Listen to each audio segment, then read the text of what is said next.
मसीह यीशु में आप सबों की सलामती हो। उम्मीद करती हूँ कि आप सब खैरियत से हैं। मेरे अज़ीज़ों, आज हम गौर करने जा रहे हैं खुदावंद यीशु मसीह के आखिरी यानी 7वें सलीबी कलमा पर। आइए देखते हैं लूका की अंजील उसका 23वां बाब और उसकी 46वीं आयत, जिसमें लिखा है, फिर यीशु ने बड़ी आवाज से पुकार कर कहा, ऐ बाप, मैं अपनी रूह तेरे हाथों में सौंपता हूँ। और ये कहकर दम दे दिया। मेरे अज़ीज़ों, खुदावंद यीशु मसीह ने जब पहला कलमा बोला तो भी उन्होंने खुदा को ऐ बाप कहकर मुखातिब किया, और जब उन्होंने 7वां कलमा बोला तो भी उन्होंने खुदा को ऐ बाप कहकर मुखातिब किया, क्योंकि खुदावंद यीशु मसीह खुदा ताला के बेटे थे और वो बाप के साथ गहरे ताल्लुक को बयान करते हैं। खुदावंद यीशु मसीह ने कहा कि मुझे जान देने का भी इख्तियार है और जान लेने का भी इख्तियार है। ये कलमा उनके इख्तियार का सबूत है।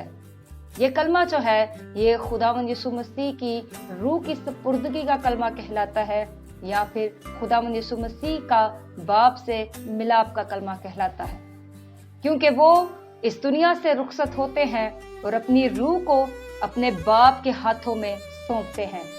ये बात सच है कि खुदावंद यीशु मसीह का बाप, हम सब का बाप यानी खुदा जो था, वो अपने बेटे से खुश था, क्योंकि वो उनकी जिंदगी में इस बात का इकरार करता है कि मैं इससे खुश हूँ, इसकी सुनो।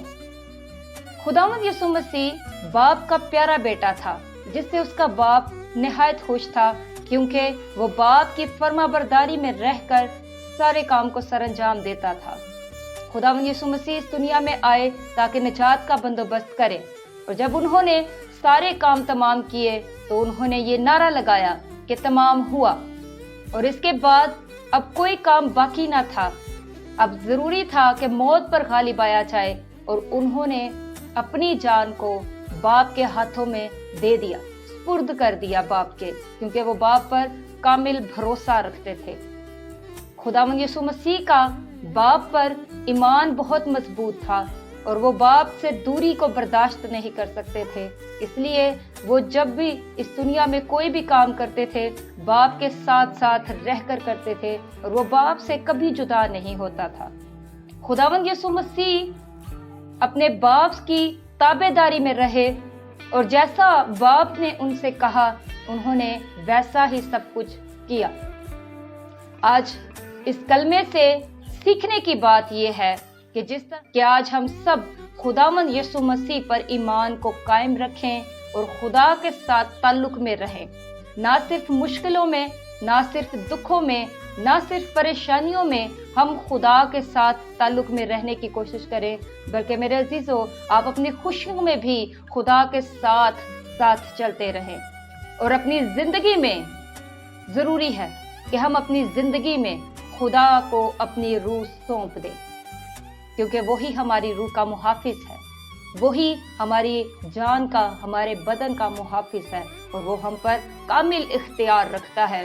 तो भी वो हमें मजबूर नहीं करता, बल्कि हमें सिर्फ कहता है कि तुम मेरे पास आ जाओ। मेरे अजीजों, आज जब आप उसकी आवाज को सुने तो अपने कानों को हरगिज बंद ना करें, अपने दिलों को हरगिज सख्त ना करें, बल्कि अपनी जिंदगी, अपनी रूह अपने खुदा को दें और उसके सुपुर्द करें, और अपनी जिंदगी में रहते हुए उसकी ताबेदारी करें, क्योंकि ये हमारे लिए कीमती मौका है। मेरे अजीजों, मुझे उम्मीद है कि जो अब तक आपने ये 7 कलमे सुने हैं, इन कलमों के वसीला से, जो कि पावर रखते हैं, जो कि कुव्वत रखते हैं, आप सब ने जरूर बरकत हासिल की होगी। और अब की बार जब आप ईद क़यामतुल मसीह मनाएंगे तो ईमान में मजबूती हासिल करेंगे, और बड़े मजबूत ईमान के साथ आप इस ईद में शामिल होंगे और इसको मनाएंगे। उम्मीद करती हूँ कि आप सब जरूर इसके वसीला से बरकत हासिल करेंगे। God bless you all.